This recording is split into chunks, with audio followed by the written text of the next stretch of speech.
जैसे फिर यहाँ का चुनाव बंद कर देना चाहिए। जिस तरीके से किंग जोंग तानाशाही कर रहे हैं, तो इसी तरीके से भाजपा का राज होना चाहिए। सारा एक तरीके से संविधान जो रखा है इसको ताक पे रख दीजिए। जवाब कौन देगा जब शिक्षा मंत्री धर्मेंद्र प्रधान है और देश के प्रधानमंत्री नरेंद्र मोदी जी हैं? तो क्या इस्तीफा क्या पाकिस्तान के इमरान खान से मांगेंगे? बड़े बाप के औलाद हो, तुम्हें गुंडागर्दी के अलावा कुछ आता नहीं है, लेकिन यहाँ उनके बारे में जरूर सोचिए जिनके घर में खाने को कुछ नहीं है। 2029 में चुनाव होगा पीएम का, तो वो बड़े आराम से कर रहे हैं।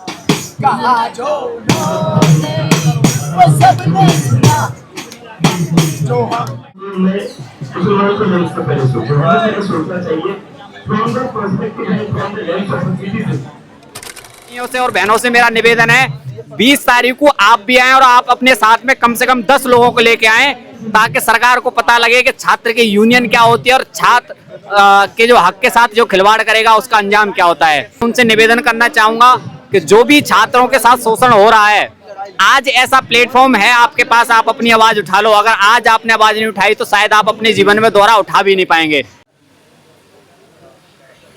नमस्कार।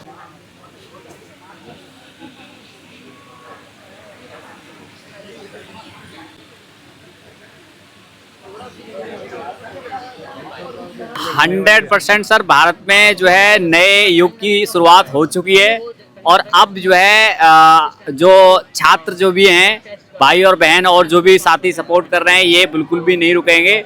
अब शिक्षा में बदलाव और सुधार करके ही रुकेंगे। और लोगों ही ने कोशिश नहीं की, यहाँ के प्रशासन ने भी पूरी कोशिश की कि हमें यहाँ पे पंखा ना लाने दिया जाए, हमें यहाँ पे बेडशीट ना लाने दी जाए, हमें यहाँ पे जो है मतलब जो भी जरूरत की चीज़ें हैं, जैसे छाता हो गया, ये चांदनी हो गई, ये त्रिपाल जो हो गई, ये सारी जो चीज़ें लाने के लिए सरकार ने पूरा जोर लगा लिया। बट हमने एक आंदोलन तो इधर अपना जारी रखा और दूसरा आंदोलन हमने गेट पे करके जो है ये सारी सुविधाओं को लिया है। और इसी बीच में 2 दिन के बीच जो है डे में और नाइट में लगातार 2 दिन बारिश हुई थी। आप यकीन मानिएगा, ऊपर से त्रिपाल चिचा रही थी, नीचे से पानी पूरा भीगा हुआ था और मैं लगभग 9 से 10 दिन का हंगर स्ट्राइक पे था। पूरी नाइट जो है हम अपना बैग अपने कंधे पे टांगे हुए खड़े रहे। जब हम उस कदर नहीं टूटे, उस दिन नहीं टूटे, तो आगे भी आप अंदाजा लगा लीजिए हम टूटने वाले नहीं है। चाहे कितनी भी बारिश हो, चाहे हमें त्रिपाल मिले या ना मिले। और सर अभी तक तो आप ट्रेलर देख रहे थे, अगर आप फिल्म देखनी है तो 20 तारीख को आना, हम आपको फिल्म भी दिखाएंगे। यहाँ क्या है कि ये फर्स्ट स्टेप है। अगर इन्होंने एक मंत्री को निकालना पड़ा तो ये सारी ये पूरी सरकार ही करप्ट है, फिर इनको जो है ऐसे ही बहुत सारे मंत्रियों को निकालना पड़ेगा। इसी वजह से वो सोच रहे हैं कि उनको ना ही मतलब मतलब ना करना पड़े तो बेहतर है। और अगर उनको एक मंत्री को निकालना पड़ा तो उनके तो सरकार में जो है कम से कम 100-200 मंत्री तो बलात्कार ही निकलेंगे, उनको भी निकालना पड़ेगा, है ना। और भी बहुत सारी चीजें हैं, है ना, जो है और ये कोई मुद्दा जो है किसी एक समाज का नहीं है, ये मुद्दा सर्व समाज का है, छात्र के हित का मुद्दा है। और इसमें मैं छात्र जो भी हैं, तो दूसरी चीज ये होती है कि देखिए सर, ज्यादातर लोग कह रहे हैं पेपर लीक हो रहे हैं, मैं ऐसा नहीं मानता हूँ। देखिए सर, एक बार पेपर लीक हो तो माना जाए गलती है, 2 बार लीक हो गलती है। सर 91 बार यानी कि 90+ बार अगर पेपर लीक हो रहा है तो सर ये पेपर लीक नहीं हो रहा है, पेपर लीक करवाया जा रहा है। यानी कि स्टडी को अब बिजनेस बना दिया गया है। तो अब इससे ये भी समझ में आता है कि आने वाले समय में अभी ये लड़ाई जो है जाति धर्म की नहीं रही है, अब ये लड़ाई रही है अमीर की और गरीब की। जिसके पास पैसा होगा उसका बेटा मंत्री विधायक बनेगा और जिसके पास पैसा नहीं होगा वो और ज्यादा गरीब होगा। तो ये सर्व समाज के लोगों को आज विचार करने की जरूरत है कि अगर आप पे इन फ्यूचर जो है आने वाले समय में 40-50 लाख रुपए अगर खर्च करने के लिए नहीं है तो आपके बेटे की कुछ भी एजुकेशन हो, आपका बेटा कभी भी किसी भी पद पर नहीं बैठ सकता है। इसीलिए मैं सर्व समाज के लोगों से रिक्वेस्ट करता हूँ, हाथ जोड़ के विनती करता हूँ कि सभी लोग आएं और अपने बच्चों के हक अधिकार के लिए लड़ें। कितने लोग लगभग यहाँ पे बैठे हुए हैं सर पर डे जो है ये जो क्राइटेरिया चेंज हो जाता है, किसी दिन 20 होते हैं, किसी दिन 36 होते हैं, किसी दिन 45 होते हैं। क्योंकि सर कुछ व्यक्ति ऐसे होते हैं जो 1 से 2 दिन का स्ट्राइक रखते हैं, कुछ हैं कंटिन्यू रख रहे हैं, कुछ होते हैं 5 दिन का रखते हैं। तो सर ये पैराग्राफ अप एंड डाउन होता रहता है। जैसे आज का करंट जो सिनेरियो है, जो 25 लोग हंगर स्ट्राइक पे कंटिन्यू हैं आज। सर देखिए, हम आंदोलन करने के लिए निकले हैं तो आप भी समझ सकते हैं कि व्यवस्था उतनी बेहतर तो नहीं होगी, हैं। और दूसरी चीज है, व्यवस्था कैसी भी हो, हमने प्रण कर लिया है, हम जाने वाले नहीं है, हम डट के मुकाबला करेंगे। तो व्यवस्था को हमें व्यवस्था की कोई चिंता ही नहीं है। और सरकार ने पूरा प्रयास कर लिया कि हमारी इस व्यवस्था को भी रोका जाए, और अगर इसमें से थोड़ा बहुत कम भी हो जाएगा हम उसमें भी मैनेज कर लेंगे, पर हम हटने वाले नहीं है। तो हमको हिम्मत मिली है वो माननीय अभिजीत दीपके सर की वजह से मिली है। और अगर उनके छत्र छाया में यहाँ पे 50 बंदे अंडर स्ट्राइक पे हैं, या 25 बंदे हैं, या 200-300 लोग यहाँ पे रहते हैं, सोते हैं, तो सर वो उनकी रेस्पॉन्सिबिलिटी है। उन्होंने अपने किसी स्वार्थ के नहीं, पूरे समाज के लिए, जो भी लोग यहाँ पे रह रहे हैं या स्टे कर रहे हैं, या जो लोग आ रहे हैं, जैसे दिन में जो है स्टेज पे प्रोग्राम होते थे, बारिश होती थी, सभी लोग भीगते रहते थे, तो उन्होंने अपने लिए नहीं, पूरे सर्व समाज के जो बच्चे आ रहे हैं, छात्र आ रहे हैं, महिलाएं आ रही हैं, मतलब माताएं बहनें आ रही हैं, उन सभी के लिए उन्होंने जो है एक विनम्र निवेदन किया था प्रशासन से कि सर हमें हमारी व्यवस्था थोड़ी करनी दी जाए। बाकी फिर आप टेंशन मत लीजिए, फिर तो हम 2-3 सीढ़ी तो एक झटके में चढ़ जाएंगे। को एक ही संदेश देना चाहता हूँ, हिंदू मुस्लिम और मंदिर और मस्जिद, ये दौर जो है पुराना हो चुका है। अब एक लड़ाई रह गई अमीर की और गरीब की, जो कि जिस व्यक्ति के पास पैसा होगा वही अपने बच्चों को पढ़ा सकता है। क्योंकि अगर नॉर्मल सा भी ले लिए, अगर 5वीं क्लास का बच्चा भी है, उसकी एक महीने की 1 साल की जो फीस है वो कम से कम 1 से 1.5 लाख रुपए होती है। अगर कोई नॉर्मल व्यक्ति की सेविंग आप देखेंगे तो 50 से 60 हजार मुश्किल से होती है। फिर भी मैं लगा लेता हूं कि चलो 1 लाख को एक बच्चे को पढ़ा लेंगे वो। अगर उनके 3 बच्चे हुए या 2 बच्चे हुए तो उनका क्या करेंगे? यानी कि उनके पास 2 बच्चे हैं, किसी एक को पढ़ा सकते हैं। इसके बावजूद एक बच्चे पे पूरा पैसा खर्च किया, इसके बावजूद उनकी फैमिली में किसी की कोई तबीयत खराब हो जाती है तो साहब उस बच्चे की पढ़ाई के अभाव में उसकी फैमिली में एक बंदे को जान भी गंवानी पड़ सकती है, क्योंकि उनके पास पैसा ही नहीं है। सारा पैसा तो एक बच्चे की पढ़ाई पे लगा दिया और उसके बावजूद भी पेपर लीक जैसी प्रॉब्लम आ रही है। तो आप समझ लीजिए कि मुझे तो नहीं लगता है कि ये व्यवस्था, जब तक इस व्यवस्था में सुधार नहीं होगा, जब तक नॉर्मल इंसान या सामान्य श्रेणी का इंसान आने वाले समय में सर्वाइव कर पाएगा। गुलामी कितने खुश है अभी दूसरों की के रहते हैं। जो हमारा 20 तारीख का मार्च है, पा रहा था कि इतने दिन तक हम लोग आंदोलन बैठ पाएंगे, क्योंकि ऊपर से बहुत प्रेशर हुआ था।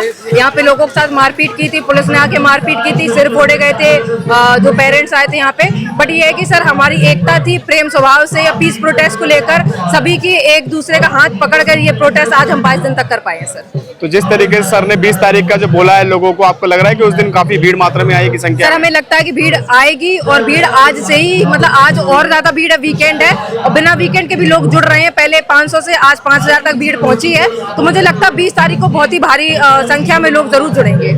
अन्ना आंदोलन का 11वें दिन पे कांग्रेस ने हार मान ली थी और सोनम सरकार 11वें दिन से ऊपर हो चुका है, तो क्या लग रहा है कि कट्टर सरकार कब हार मानेगी? सर देखिए, कांग्रेस और बीजेपी में बहुत बड़ा ही फर्क है। कांग्रेस पार्टी जो थी एक एजुकेटेड पार्टी थी, उन्हें चीजें पता थी, उन्हें पता है कि अगले का दर्द क्या है, अगले की मुसीबतें क्या है, अगला देश के हित के लिए क्या चाह रहा है। तो देश के हित के लिए कोई भी मनुष्य एक हो चाहे 10 हो, अगर वो चाह रहे हैं तो सामने वाला जो प्रधानमंत्री है, जो मुख्यमंत्री है, उन्हें झुकना पड़ता है। बट ये जो बीजेपी की सरकार, ये गुंडा सरकार, इसको ये पता है कि इनसे हमें उसे कोई लेना देना नहीं है। वो खुद चाहते हैं जनसंख्या है वो सब मर जाए, उन्हें बस पैसे वाले आदमी से मतलब, क्योंकि गरीब आदमी है वो जो आंदोलन पे बैठा है, गरीब ही है जो भूख हड़ताल पे बैठा है, गरीब ही है जो यहाँ एजुकेशन के लिए लड़ने आया है। तो मुझे नहीं लगता कि उस पर कोई भी फर्क पड़ेगा। 6.5 करोड़ बच्चों का भविष्य खतरे में डाल दिया जी, नहीं हो पाएगी सर, क्योंकि अगर गलती होती तो 1 बार 2 बार हो जाता बाई मिस्टेक। तो अगर ये स्ट्रिक्टली फॉलो करती तो हमें भी लगता है कि सरकार इस पे काम कर रही है। बट 12 साल में 80 पेपर से ज्यादा पेपर लीक हुए हैं और उसके बाद भी ये टस से मस नहीं हो रहा है, इस पर कोई फर्क नहीं पड़ रहा है। अभी फिर से महाराष्ट्र में टेट का पेपर लीक हो गया था 26 जून 27 जून को, जो 28 जून को पेपर था। फिर अभी जयपुर में पेपर का रिलेटेड आया, फिर से एक पेपर का भी आया कि पहले से इसने लीक कर दिया या होने वाला है, पहले से क्वेश्चन पेपर बांट दिए गए हैं। तो मुझे लगता है सीरियस है। उसको अभी बस यही है कि 2027 में जो चुनाव होगा, इस बार यही कोशिश करेंगे कि हमारे उत्तर प्रदेश में बीजेपी ना बने। कुछ लोग इस प्रोटेस्ट को, सर बिल्कुल ये सही बात है कि अंदर आके उन्होंने प्रोटेस्ट खराब करने की बहुत कोशिश की, जिसमें हिंदू ही जो गुंडे लड़के थे उन्होंने आके हिंदू मुस्लिम मुस्लिम, भगवा, राम मंदिर करके उन्होंने प्रोटेस्ट का माइंड डाइवर्ट करने की कोशिश की है। फिर पुलिस को हम लोगों ने हेल्प ली, जो बोला तब पुलिस आई, अपने आप पुलिस नहीं आती, ये भी हम बताना चाहेंगे। मैं यहाँ से 13-14 दिन हो गया, हम पर डे का सुबह से शाम तक यहीं पर रहते हैं। और दूसरा फिर ये कि हिंदू मुस्लिम करने से कोई फायदा नहीं है। यहाँ अगर भुगत रहा है, एक हिंदुस्तानी भुगत रहा है, एक भारतीय जो जनता है वो भुगत रही है। तुम और जो लड़ झगड़ के अपनी पढ़ाई पूरी करके नौकरी पाना चाहते हो, पेपर लीक हो जाता है। 20 तारीख को आप लोगों को क्या संदेश देना चाहती हैं? जी 20 जुलाई को हम पार्लियामेंट जाने के लिए हम सभी लोग इकट्ठे हो रहे हैं, जो कि पहले से हमें बता भी दिया गया था। तो मेरी सभी लोगों से हाथ जोड़ के निवेदन है, कृपया करके सभी यूथ आए, उनके माता पिता आए, ग्रैंड पेरेंट्स आए और यहाँ के प्लीज इस संगठन का हौसला और बढ़ाएं। ये सिर्फ एक बच्चे की या एक पेपर लीक की बात नहीं है, ये हमारे भविष्य की बात है। अगर आज हम भुगत रहे, अगर आज हमारे माता पिता हमें सपोर्ट नहीं करेंगे, कल को जब हमारी औलाद जब पैदा होगी तो फिर किस मुंह से हम उनको कहेंगे कि हमने उस चीज में सपोर्ट नहीं किया था। तो हाथ जोड़ के विनती, कृपया करके सभी लोग आइए और सभी लोगों की सिक्योरिटी का पूरा ध्यान रखा जाएगा। कोई भी ऐसी वारदात नहीं होगी, क्योंकि हम लोग पीस प्रोटेस्ट के द्वारा प्रेम स्वभाव से अपनी बात रखने के लिए जा रहे हैं।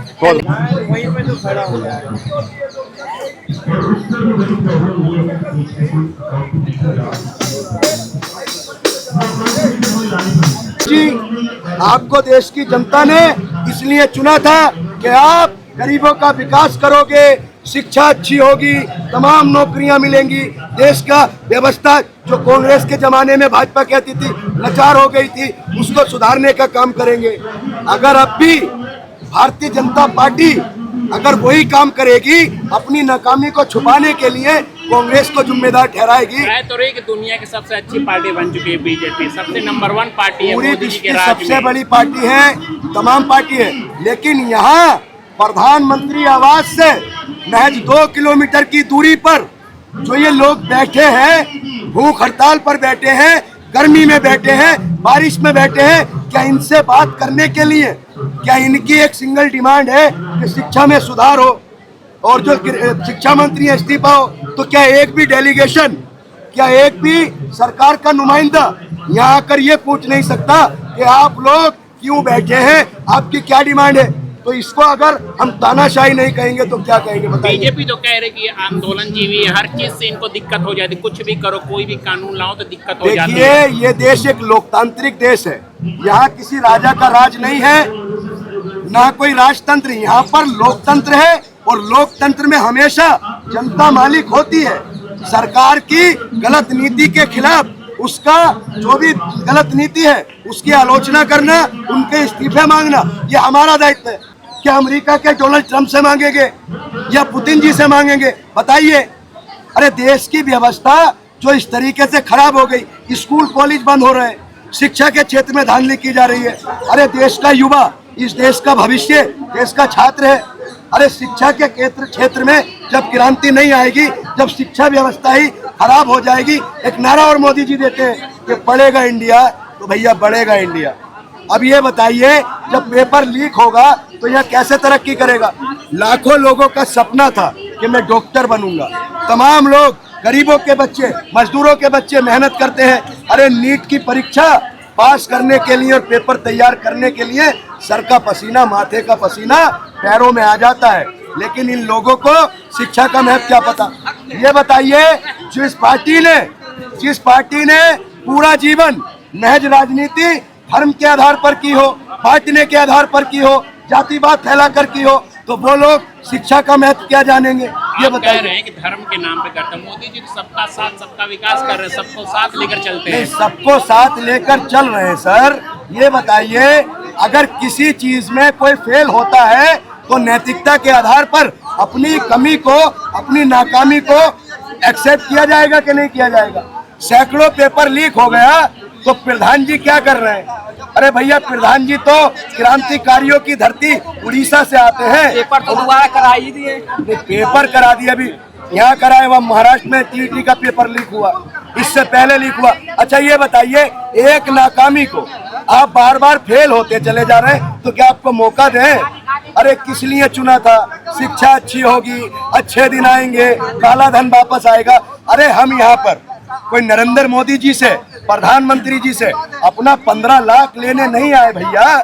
हम यहाँ बच्चों के जो भविष्य है उसको सुरक्षित करने के लिए, जो शिक्षा क्षेत्र में सुधार है, हम उसके लिए लड़ रहे हैं। और कितना 2 करोड़ नौकरी नहीं मांग रहे आज हम 15 लाख नहीं मांग रहे, आज हम जहाँ कच्चा मकान है पक्का मकान नहीं मांग रहे, आज हम काला धन नहीं मांग रहे, आज हम यह सिर्फ हमारा एक ही सिंगल पॉइंट मुद्दा है कि धर्मेंद्र प्रधान का इस्तीफा होना चाहिए, उससे कोई कॉम्प्रोमाइज नहीं किया जाए। इलेक्शन में पैसा लगता है, बहुत पैसा लगता है, बार बार इलेक्शन कराओगे तो पैसा लगेगा, और 5 साल की सरकार है, कह रहे कैसे बदल दे हम, वो ये बोलते हैं। नहीं, मिनिस्टर का इस्तीफा मांग रहे हैं, सरकार थोड़ी गिरा रहे हैं। अरे सरकार तो ये अहंकार रहेगा जब देश की जनता बनाना जानती है, तो पत्रकार महोदय गिराना भी जानती है, क्योंकि इस देश की मालिक कल भी जनता थी, आज भी जनता है और कल भी जनता रहेगी।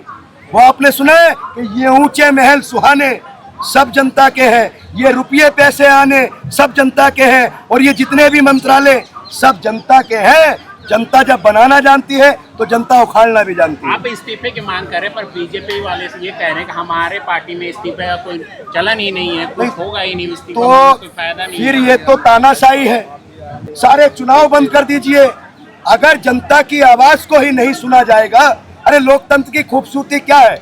सबको बराबरी का, समानता का अधिकार कौन देता है? संविधान देता है। अगर कोई भी हमारा नुमाइंदा है, हमारा प्रतिनिधि है, तो उससे सवाल पूछने का अधिकार हमें कौन देता है?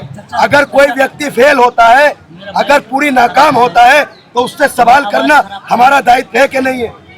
तो ये बताइए, यहाँ जो लोग हैं ये किसानों के बच्चे हैं, इनका दर्द मोदी जी आपको दिखाई नहीं देता। एक तरफ आप कहते हो पूरा देश मेरा परिवार है, तो क्या हम लोग आपके परिवार में नहीं आते? क्या हम लोग भारत के नागरिक नहीं हैं? या मासूम बच्चे, छोटे बच्चे, तमाम बुजुर्ग, तमाम महिलाएं, तमाम माता बहनें यहाँ पर बैठी हैं, तो क्या ये मोदी जी का परिवार नहीं है? क्या ये भारतीय नहीं है? मेरा ये सवाल आपके माध्यम से उन भारतीय जनता पार्टी के नेताओं से और प्रधानमंत्री नरेंद्र मोदी जी से जो चुप्पी साधे हुए हैं। पहले भी तो पेपर लीक हुआ करता था, पहले क्यों नहीं बोलते? नहीं, ये बताइए, सड़क पर अगर पहले राजा का बेटा राजा बनता था, तो क्या आज भी राजा का बेटा राजा बनेगा? अरे पहले देश में लोकतंत्र नहीं था ना। अगर इससे पहले पेपर लीक हो रहे थे, कांग्रेस की सरकार थी, तो जनता ने उनको आज विपक्ष में बिठा दिया ना। अरे भाई ये बताइए, अगर कोई व्यक्ति, किसी के पिताजी ने अगर अपनी जमीन जायदाद बेच दी, तो उसका बेटा भी जमीन जायदाद बेचेगा और ये कहेगा कि हमारे पिताजी भी बेचे थे भैया, हम भी बेच रहे हैं। अगर कोई किसी के पिता अगर पढ़ाई नहीं कर पाए, तो बेटा भी ये कहेगा नहीं, हम भी पढ़ाई नहीं करेंगे। तो ये तो वही हो गया कि ऊपर से चोरी और फिर सीना चोरी। इस आंदोलन से कुछ उम्मीद है मिल देखिए, आंदोलन होते रहने चाहिए। जब देश के अंदर ये एक संवैधानिक देश है, और आंदोलन करना और सरकार की गलत नीति का विरोध करना, खुलकर अपनी राय को रखना, ये पहचान है कि आज लोगों की जो गूंगी और बहरी सरकार है, उसको ये स्पष्ट हो जाना चाहिए कि देश की जनता आज भी जागरूक है, गलत के खिलाफ लोग खड़े। भाई सिंगल पॉइंट एक डिमांड है। अरे मोदी जी रोज 8 बजे आते हैं, मन की बात करते हैं, तमाम तरीके की प्रेस कॉन्फ्रेंस कर मन की बात कर लेंगे, तमाम घोषणाएं कर देंगे, नोटबंदी कर देंगे, लॉकडाउन लगा देंगे। तो मोदी जी आज 8 बजे टीवी पर आए और कहें कि भाइयों और बहनों, मित्रों, पूरे देश में जिस तरीके से मेरे मंत्री धर्मेंद्र प्रधान का विरोध हो रहा है, मैं आज देश के छात्रों के खातिर उसका इस्तीफा स्वीकार करता हूँ। इतनी बात कह दें भैया, ये लोग भी सब घर चले जाएंगे।